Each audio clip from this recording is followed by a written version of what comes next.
మన ఛానల్ ప్రేక్షకులందరికీ కూడా నూతన సంవత్సర శుభాకాంక్షలు, అలాగే సంక్రాంతి శుభాకాంక్షలు. నేను మీ ప్రొఫెసర్ డాక్టర్ ముల్లపూడి సత్యనారాయణమూర్తిని. మరి ఈ 2026 సంవత్సరంలో వచ్చేటటువంటి భోగి, సంక్రాంతి, కనుమ ఇవన్నీ కూడా ఈ పండగల నుంచి మీ జాతకాలన్నీ కూడా ఎలా ఉంటాయి, మరి ఈ ఈ ఈ పండగల్లో మీరు ఏం చేస్తే మీకు ఇతర రెమెడీస్ అవసరం లేకుండా మీకు జాతకాలు మంచిగా అవుతాయి అనేటటువంటి దాని మీద మనం చూద్దాం. ముందుగా మనకి భోగి పండగ ఏం చేస్తామంటే అండి, మన ఇంట్లో ఉన్నటువంటి చెత్త అంతా తీసుకెళ్ళి కాలుస్తాం. అందువలన ఈ గేట్ల దగ్గర చెక్కలు ఉంటాయి కదండి, చెక్క గేట్ల వాళ్ళు అంతా హడిలిపోయేవారు. తీసేసి అక్కడ ఆ కాలనీ కుర్రోళ్ళంతా తీసుకెళ్ళి ఏం చేస్తారంటే దాన్ని కాల్చేస్తారు. దీంట్లో ఏంటంటే మన యొక్క దరిద్రం పోతుంది. ఇంట్లో ఉన్నటువంటి పాత సామాను, ఈ యొక్క పాత చెక్కలు ఇవన్నీ కాల్చేయడం ద్వారా. మరి అలాగే ఈ పండగ పెద్దల పండగ అంటాం. దీని ద్వారా ఏమిటంటే పెద్ద పండగ అని ఎందుకన్నామంటే పెద్దల పండుగ అంటే పితృతర్పణాలు, శ్రాద్ధ కర్మలు ఇవన్నీ కూడా మనము ఇవి చేస్తామన్నమాట ఈ పండగలో. కాబట్టి ఈ లాంగెస్ట్ డ్యూరేషన్ అనే కాకుండా 4 రోజులు ముక్కనుమ ఇవన్నీ అని కాకుండా ఈ చనిపోయినటువంటి వాళ్ళందరికీ కూడా శ్రాద్ధ కర్మలు ఇవన్నీ జరపకపోవడం వల్ల ఏమవుతుందంటే మనకి పితృశాపాల కింద పరిణమిస్తాయి. కాబట్టి ఈ పితృశాపాలు అనేటటువంటివి మన జాతకంలో రవి, కేతు యొక్క గ్రహాల యొక్క పరిస్థితులను బట్టి మనకు తెలుస్తుంది. ఈ జనవరి నెలలో మనకి రవి మరి 14 జూన్ జనవరి 2026 సంవత్సరం నుంచి మకర సంక్రమణం జరుగుతుంది, మకర రాశిలోకి వస్తుంది. ఈ విధంగా దరిద్ర దేవతని మనం పోగొట్టుకోవడము, అలాగే ఈ పండగలకి మనం దుమ్ములు దులుపుకోవడము, శ్రాద్ధకర్మలు చేయడము, దీని ద్వారా దరిద్ర దేవతను మనం పోగొట్టుకొని చక్కగా లక్ష్మీదేవిని ఆకర్షిస్తామన్నమాట.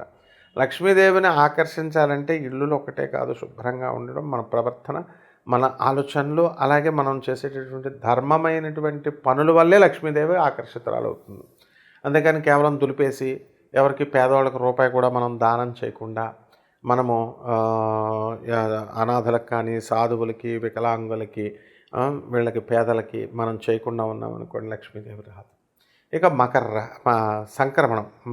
సంక్రాంతి అంటే కొత్త సంవత్సరాన్ని మీకు తీసుకొచ్చేటటువంటిది, కొత్త క్రాంతుల్ని మీకు తీసుకొచ్చేటటువంటిది. ఈ రోజున మనం ఏం చేస్తామంటే అండి, ఈ భోగి రోజున మనము ఏ విధంగా అయితే తలంటు స్నానం చేస్తాము, రేగుపళ్ళు మనం గుండె మీద వేసుకొని స్నానాలు చేస్తాం, నువ్వులు నెత్తి మీద వేసుకొని స్నానం చేస్తాం. సంక్రాంతి రోజున కూడా తలంటు స్నానం చేసినప్పుడు నల్ల నువ్వుల్ని లేదా తెల్ల నువ్వుల్ని నెత్తి మీద వేసుకొని మనము బేడ అంటే కర్ణాటకలో మరి అవన్నీ కూడా చేస్తారు. కొంచెం నువ్వుల నూనెని కూడా తలకి అంటించుకొని మనం ఆ తర్వాత తలంటు స్నానం చేస్తాము, శుభ్రమైనటువంటి వస్త్రాలు ధరిస్తాము. ఆ రోజు సంక్రాంతి లక్ష్మి అంటే ఇదంతా కూడా వ్యవసాయానికి సంబంధించినటువంటి బండి.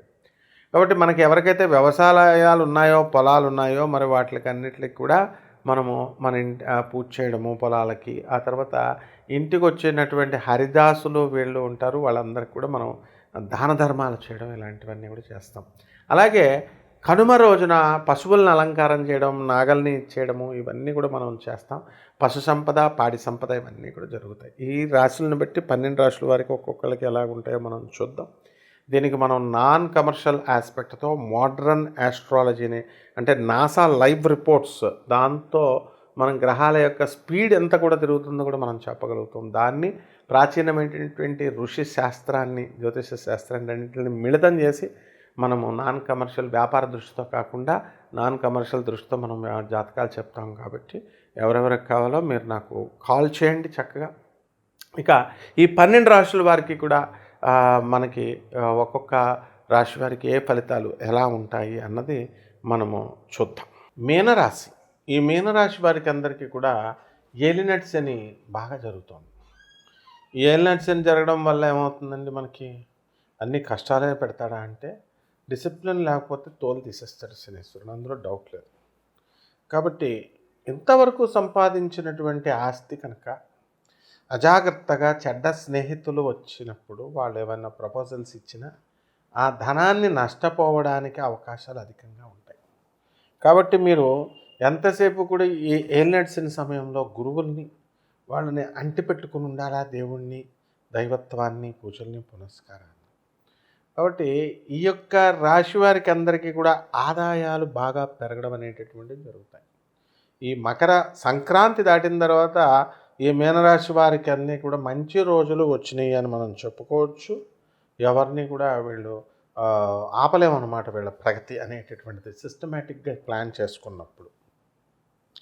ఏలినాటి శని జరుగుతున్నప్పుడు ఏమవుతుందండి, జనరల్గా స్నేహితులతో, బంధువులతో, భార్యాభర్తలు వీళ్ళందరితో కూడా, పరివారంతో అందరితో కూడా వితండ వాదాలు చేయడము, లేదా కొంచెం టైప్ ఆఫ్ ఎవర్షన్ వీళ్ళ మీద డెవలప్ చేసుకోవడము, ఇలా జరుగుతూ ఉంటాయి. అందువలన మీనరాశి వారు ఎంత మంచిగా ఉన్నప్పటికీ కూడా లేనిపోని అభాండాలన్నీ కూడా వీళ్ళ మీద పడిపోవడానికి అవకాశాలు ఉంటాయి.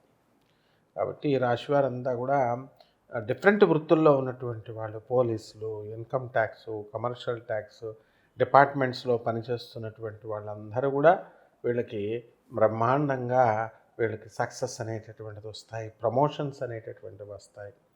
ఇక రాజకీయ నాయకులు ఉన్నారు పాపం, వాళ్ళకి పోస్టుల కోసం ఎదురు చూస్తున్నటువంటి వాళ్ళు తప్పకుండా వీళ్ళందరికీ కూడా పార్టీలో స్టేట్ అధ్యక్షులు, ఈ యొక్క డిస్ట్రిక్ట్ అధ్యక్షులుగా వీళ్ళకి పార్టీలో ఉద్యోగాలు రావడం అనేటటువంటివి జరుగుతాయి. ఇక నామినేటెడ్ పోస్టుల కోసం ప్రయత్నిస్తున్నటువంటి వాళ్ళందరూ కూడా వాళ్ళు కొంచెం జాగ్రత్తగా ప్రాపర్ ఛానల్ వెళ్ళినట్లయితే సక్సెస్ అవ్వడానికి కూడా అవకాశాలు ఉంటాయి. ఎక్కువ ధన నష్టం జరగడానికి అవకాశాలు ఉన్నాయి. కాబట్టి ఎవరు కూడా కేవలం ఏ ప్రపోజల్స్ చేసినప్పటికీ కూడా మీరు డబ్బులు అనేటటువంటిది వాళ్ళకి ఇవ్వకూడదు అన్నమాట. ఇకపోతే మీడియా రంగంలో ఉన్నటువంటి జర్నలిస్టులకు అందరికీ కూడా ప్రమోషన్స్ రావడానికి అవకాశాలు ఉంటాయి. రంగురంగుల కలర్ డ్రెస్సులు కొనుక్కోవడము, రంగురంగుల బంగారాలు అన్నిటి కూడా రకరకాల బంగారాలు కొనడము, ఇలాంటివన్నీ కూడా మీకు వస్తాయి. ఆరోగ్యం సంబంధించి చర్మ వ్యాధులు రావడము, మొకాళ్ళ నొప్పులు రావడము, లేదా కాళ్ళు ఫ్రాక్చర్లు అవ్వడము, ఇలాంటివన్నీ కూడా అవకాశాలు అధికంగా మనకి కనబడడం అనేటటువంటిది జరుగుతుంది. ఇకపోతే మనకి జూన్ 5, 2026 సంవత్సరం వచ్చేంత వరకు కూడా మనకి ఈ యొక్క అర్ధాష్టమ గురుగ్రహ ప్రభావం వలన పనులన్నీ కూడా వరుసగా అవ్వకుండా ఉండడము, ఎప్పుడో లేటుగా అవ్వడము, ఇలాంటివన్నీ కూడా జరుగుతాయి అన్నమాట. కాబట్టి ఈ రాశి వారందరూ కూడా మహిళలకు కాస్త దూరంగా, ఎడబాటుగా ఉండాల్సినటువంటి అవసరం ఏర్పడుతుంది. అలా కాకుండా నేను విధిని మార్చేస్తాను, నేను జాతకాలు మార్చేస్తానని చెప్పేసి వెళ్ళినట్లయితే మరి ఆ స్త్రీలు మీ మీద కేసులు పెట్టడానికి అవకాశాలు ఉంటాయి. కాబట్టి చాలా జాగ్రత్తగా మీరు చేయాల్సినటువంటి అవసరం ఉంటుంది. అలాగే ఈ యొక్క మీనరాశి వారంతా కూడా కొత్త ట్రెండ్ని సృష్టించడం అవుతుంది. మీ సర్కిల్లో మీరు కొత్త ట్రెండ్ని మీరు సృష్టించడం అనేటటువంటివి జరుగుతాయి అన్నమాట. ఏది అనుకుంటే మీరు ఆ పనులు సాధించగలరు. చిన్న చిన్న రెమెడీస్ ద్వారా ఏలినాటి శని నుంచి ఎలా తప్పించుకోవచ్చు, మీ జాతకాన్ని ఎలా బాగు చేసుకోవచ్చు నేను చెప్తాను. ఈ పరిహారాలలో మీరంతా కూడా మర్రి చెట్టు ఓడలు తెచ్చుకొని వీళ్ళు పూజా మందిరంలో పెట్టుకొని, ఆ పూజా మందిరం ముందు కూర్చొని దుర్గాదేవి మరి మనకి అమ్మవారు యక్షిణి స్వరూపంలో, అంటే ఏదైనా సరే శక్తి అంశలే కాబట్టి దుర్గా యక్షిణి అంటే కాళరాత్రి అమ్మవారు, గూగుల్లో కొట్టు చూడండి, కాళరాత్రి అమ్మవారి యక్షిణి స్వరూపంలో ఉంటాయి. యక్షస్వరూప జటాధరాయ అని చెప్పేసి మనకి చక్కగా మనం శివుణ్ణి కూడా యక్షుడే అంటాం, కుబేరుణ్ణి యక్షునీలందరికీ కూడా రాజు ఆయన. కాబట్టి లక్ష్మీ కుబేర పూజ చేసుకోండి మీరు ప్రతిరోజు కూడా ఓం లక్ష్మీ కుబేరాయ నమః అంటూ పూజ చేసుకోండి. డబ్బులు కావాలంటే రోజు చేసుకోవాల్సినటువంటి అవసరం ఉంది, లేదా గురువారం నాడు చేసుకోండి, లేదు కుదరదు అనుకుంటే శుక్రవారం నాడు మీరు చేసుకోవచ్చు. అదేవిధంగా ఈ యొక్క మర్రి చెట్టు నీడ క్రింద అది లేదు కాబట్టి ఆ చిన్న చెట్టుని తెచ్చుకొని కుండీలో పెట్టుకోండి. ఆ దగ్గర మీరు ఓం దుర్గాయై నమః అంటూ మీరు ఓం వటయక్షిణ్యై నమః అంటూ జపం చేసుకోండి. అలాగే భువనేశ్వరి అమ్మవారి యొక్క హోమాన్ని మీ ఇళ్లల్లో చేసుకోవాలా. భువనేశ్వరి దేవి ఎంత పవర్ఫుల్ దేవత అంటే బ్రహ్మదేవుడు స్థాయి ఉన్నటువంటి ఆయనకు కూడా కళలో కూడా ఆయన కోట్ల సంవత్సరాలు తపస్సు చేసినప్పటికీ కూడా ఆయన కళలో కూడా దర్శనం లేదు. అంత గొప్ప దేవత అనమాట. కాబట్టి ఏమంటే అంత గొప్ప దేవత మాకు ఇస్తుందండి అంటే ఇస్తుంది, భక్తుడికి ఇస్తుంది, చేసుకోవాలి మీరు. అలాగే మేడి చెట్టు చుట్టూ మరి మీరు ప్రదక్షిణలు చేసుకోవాలి. అది గురుస్థానం. అది ఆ మేడి చెట్టులో మొదల్లో అనఘాదేవి దత్తాత్రేయ దంపతులు ఇద్దరు కూడా ఉంటారు. లక్ష్మీనారాయణ వాళ్ళిద్దరు కూడా బ్రహ్మ విష్ణు మహేశ్వర స్వరూపము. అందువలన ఆ 64 యోగిని గణాలన్నీ కూడా ఆ చెట్టును ఆశ్రయించి ఉంటాయి. కాబట్టి ఆ చెట్టు దగ్గర మీరు చక్కగా ఏ మేడి చెట్టు దగ్గర అయినా సరే మీరు కూర్చొని గురు దత్తాత్రేయ చరిత్ర మీరు చదువుకోవడం, లేదా ఆ చెట్టుకు ప్రదక్షిణాలు చేయడం, ఆ చెట్టుకు పూజ చేయడం. ఆ చెట్టు ఎక్కడా లేదండి అంటే ఇంట్లో వేసుకోండి కుండీలో, తర్వాత పెద్ద అయిన తర్వాత బయట వేద్దరు కానీ రోడ్లపైన. ఈ రకంగా మీరు చక్కగా రావి చెట్టుకు నీళ్లు పోసుకోవడం, తులసి చెట్టుకు పూజ చేసుకోవడం ద్వారా ఆవు పృష్ఠభాగానికి మీరు పూజ చేసుకోవడము, ఆవుకి చక్కగా రెస్పెక్ట్ ఇవ్వడము, మేత పెట్టడము, ఇలాంటి వాటి ద్వారా మీకు బ్రహ్మాండమైనటువంటి ఫలితాలు ఈ రాశి వారికి అందరికీ కూడా కలగడానికి అవకాశాలు ఉన్నాయి. అదేవిధంగా ఈ రాశి వారికి మరి ఈ ఏ మనం ఏం చేయాలండి అంటే శని జపం చేయండి, శని స్తోత్రాలు చదవండి, శనికి కిలోంపావు నల్ల నువ్వుల్ని నల్లని వస్త్రాన్ని పేద బ్రాహ్మణులకి శనివారం నాడు ఉదయం 8 గంటలకి దానం చేసుకోండి.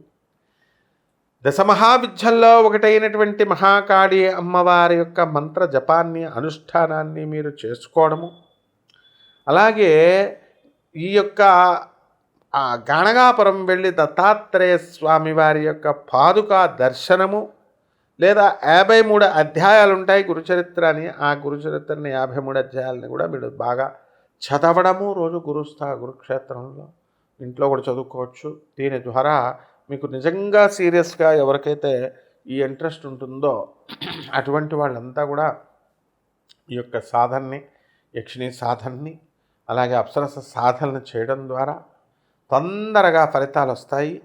మరి ఇక దుర్గాదేవి, మహాకాళి అమ్మవారు వీళ్ళంతా చాలా పెద్ద దేవతలు, బాగా హయ్యర్ ఎనర్జీస్, త్రిమూర్తుల కంటే కూడా పెద్దగా. సో ప్రోటోకాల్ ఉంటుంది. అదే ఈ యక్షిణి, అప్సరస ఇలాంటివన్నీ కూడా చిన్న చిన్న దేవతలు కాబట్టి మీకు వారం రోజుల్లో, 40 రోజుల్లో మీకు మీ కోరుకున్న కోరికలన్నీ కూడా తీర్పడానికి అవకాశాలు ఉంటాయి. ఇక్కడ మీరు తెలుసుకోవాల్సింది ఏంటంటే భగవంతుడిని ఎప్పుడు కూడా చూడలేమండి. భగవంతుడిని కేవలము తెలుసుకోగలుగుతాం అంతే, అంతవరకే. So we should know the God, we can't see the God. So this is how we have to realize అన్నమాట. కాబట్టి ఈ రకంగా ఈ యొక్క మీనరాశి వారికి అందరూ కూడా బ్రహ్మాండమైనటువంటి అద్భుతాలు ఈ చిన్న చిన్న పరిహారాలు చేసుకోవడం ద్వారా మీకు బ్రహ్మాండంగా కలుగుతుంది. కాబట్టి చేసుకోండి ఇలాగా. శుభమస్తు.